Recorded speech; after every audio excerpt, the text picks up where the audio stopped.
ADC sir, আমাৰ DIO, DME সম্বন্ধিত আটাইসকল সংবাদ বন্ধুসকল, আমি এই প্ৰগ্ৰামটো অলৰেডি আগৰ পৰা কৰি আছো আৰু আমাৰ দেশ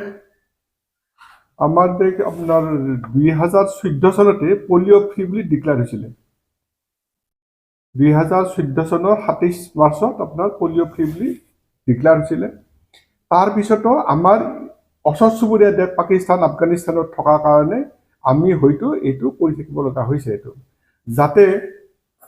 যাতে আমাৰ তাৰ পৰা যিবিলাকে হেৰিৰ পৰা এই বীজাণুটো আমাৰ ইয়ালৈ আহি পেলাই আকৌ নহয়, এই পলিঅ' ভাইৰাছটো নহয়, বা ভেকচিন ডিৰাইভ যিটো তাৰ পৰাও যাতে আমাৰ ভেকচিনৰ পৰা কেতিয়াবা হ'ব পাৰে, তাৰ পৰাও যাতে আমাৰ বাচ্চাখিনি পলিঅ'ৰ পৰা মুক্ত হ'ব পাৰে, তাৰ কাৰণে আমি এই পলিঅ' ভেকচিনটো দি থকা হৈছে।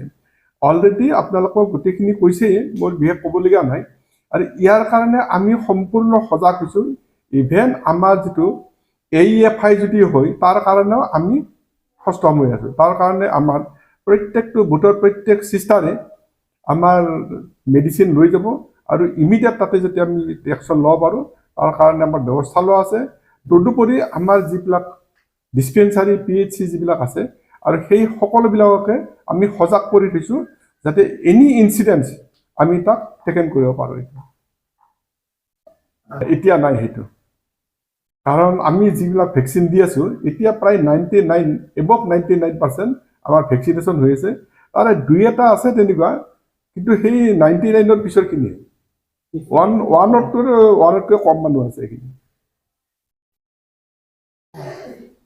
ইতিমধ্যে আপোনালোকে সকলোৱে জানে আমাৰ পালছ পলিঅ' আৰু সাব নেশ্যনেল ইমিউনাইজেশ্যন ডে আমি 10 তাৰিখৰ পৰা ষ্টাৰ্ট কৰিব বিচাৰিছোঁ।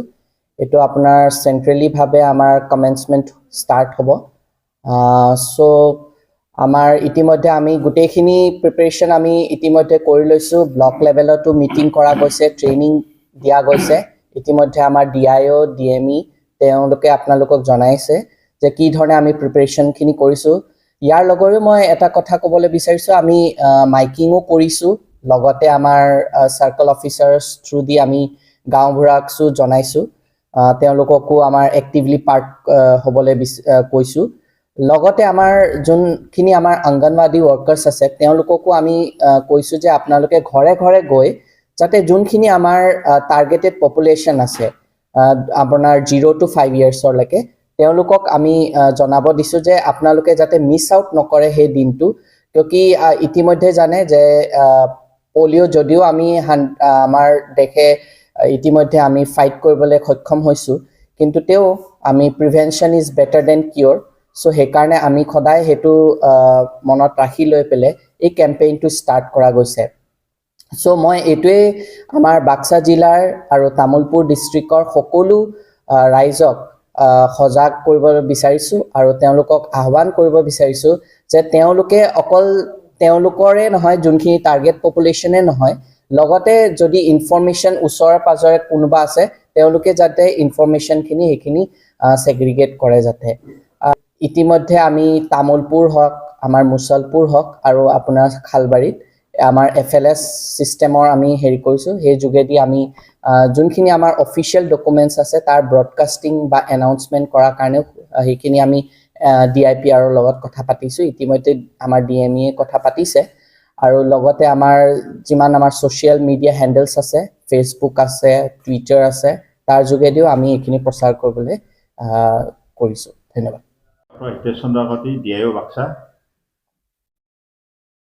আপোনালোকে জানে যে ভাৰতবৰ্ষৰ ওচৰীয়া চুবুৰীয়া কাণ্ট্ৰি পাকিস্তান আৰু আফগানিস্তানত এতিয়াও পলিঅ'ৰ প্ৰভাৱ আছে বা পলিঅ' ভাইৰাছটো আছে। সেইকাৰণে তাৰ পৰা আমাৰ ভাৰতলৈকে আহিব পাৰে বুলি ভাবি, আচলতে ভাৰতবৰ্ষত এতিয়া পলিঅ' কেছ নাই, তথাপি যেহেতু তাৰ পৰা তেজপিত হ'ব পাৰে, সেইকাৰণে আমাৰ গভৰ্ণমেণ্ট অফ ইণ্ডিয়াই অসম চৰকাৰৰ সহযোগত প্ৰতি বছৰে প্ৰগ্ৰাম ৱাইজ হিচাপে তাৰমানে এইবাৰো কি কৰিছে, সাব নেশ্যনেল ইমিউনেশ্যন ডে কৰিছে। সাব নেশ্যনেল ইমিউনেশ্যন ডে মানে হৈছে ভাৰতৰ প্ৰত্যেকখন ষ্টেটতে এই পালছ পলিঅ' ইমিউনাইজেশ্যনটো হোৱা নাই।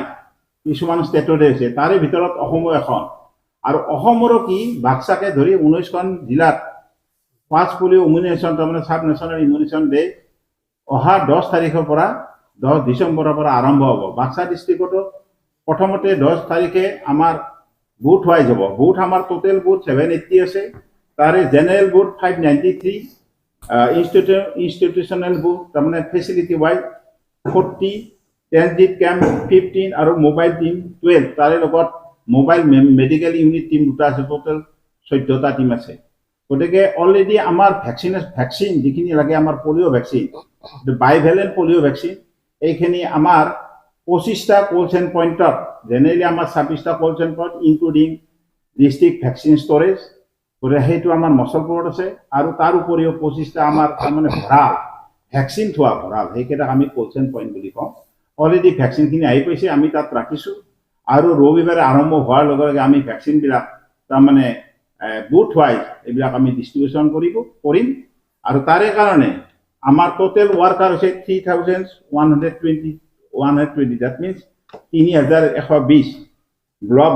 ব্লক ছুপাৰভাইজাৰ আছে 157, ছেক্টৰেল মেডিকেল অফিচাৰ 32 আৰু ব্লক লেভেল ছুপাৰভাইজাৰ 12 আছে। তাৰোপৰি আমি ডিষ্ট্ৰিক্ট লেভেলৰ পৰা আমি এখন অৰ্ডাৰ কৰি দিছোঁ যে 5জন ডিষ্ট্ৰিক্ট অফিচাৰে আমাৰ যিহেতু আমাৰ বাক্সা আৰু তামোলপুৰ মানে ডিষ্ট্ৰিক্টত 6টা ব্লক আছে, গতিকে প্ৰত্যেকটা ব্লক যাতে আমাৰ মানে আমি ভালদৰে মনিটৰিং কৰিব পাৰোঁ, তাৰ কাৰণে অলৰেডি আমি আমাৰ সন্মানীয় জয়ন্ত ছাৰে তাৰমানে আমাৰ ADC ছাৰৰ নিৰ্দেশত অলৰেডি আমি কোনে ক'ত যাব সেনেকৈ এখন আমাৰ প্লেন বনাইছোঁ।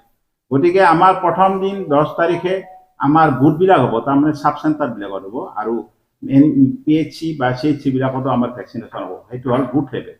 তাৰপিছত আমাৰ যিখিনি ৰৈ যায় সেইখিনি আমি সোমবাৰ আৰু মঙলবাৰ তাৰমানে হাউচ টু হাউচ, ঘৰে ঘৰে গৈ আমাৰ আশাবিলাক ANM বাইদেউসকলে তাৰমানে ভেকচিনেশ্যন কৰিব।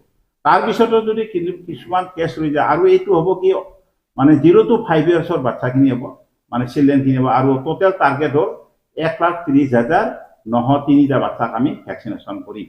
আৰু গতিকে আমাৰ যাতে ৰৈ নাযায় তাৰ বাবে আমি কি কৰিম, 11-12 তাৰিখে শেষ হোৱাৰ পিছত আমাৰ নেক্সট আমি মপা ৰাউণ্ডত কি হ'ব, যিখিনি আমাৰ ড্ৰপ আউট এটা থাকি যাব বা লেটটো থাকি যাব, এইখিনি আমি ভেকচিনেশ্যন কৰাম।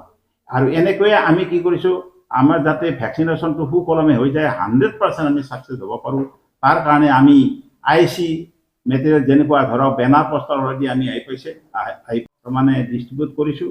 আৰু যিবিলাক ফকাছ এৰিয়া তাত আমি বেনাৰ পোষ্টাৰবিলাক লগাইছোঁ। তাৰ উপৰিও আমি মাইকিঙেৰে দি শ্ল' মুভিং মাইকেৰে মানে আমি মানে কি কৰিছোঁ, আমি গোটেই ভিতৰৰ ঠাইবিলাকত আমি প্ৰচাৰ কৰিছোঁ। লগতে আমাৰ যিকেইটা মানে ব্ৰিকলিন মানে ইটা ভেটা আছে আৰু টি গাৰ্ডেন আছে, 4খন টি গাৰ্ডেন, এই 4খন স্পেচিয়েলি এইখিনি আমি হাৰ্ট টু ৰিচে, সেইখিনিত আমি কি কৰিছোঁ, তেখেতসকলৰ মেনেজাৰক লগ ধৰি আমি এনচিয়ৰ হৈছোঁ যাতে তেখেতসকলে কৈছে, এচুৰেঞ্চ দিছে যে আমাৰ মানে এটা বাচ্চাও তাৰমানে 0 to 5 years এটা মানে বাচ্চাও তাৰমানে ৰৈ নাযায়। তাৰোপৰি আমি তেওঁলোকৰ মাজতো ঘৰে ঘৰে গৈ সজাগতাৰ সৃষ্টি কৰিছোঁ। এইখিনি হৈছে আমাৰ পালছ পলিঅ' BK SNID-ৰ থুলমূল কথা।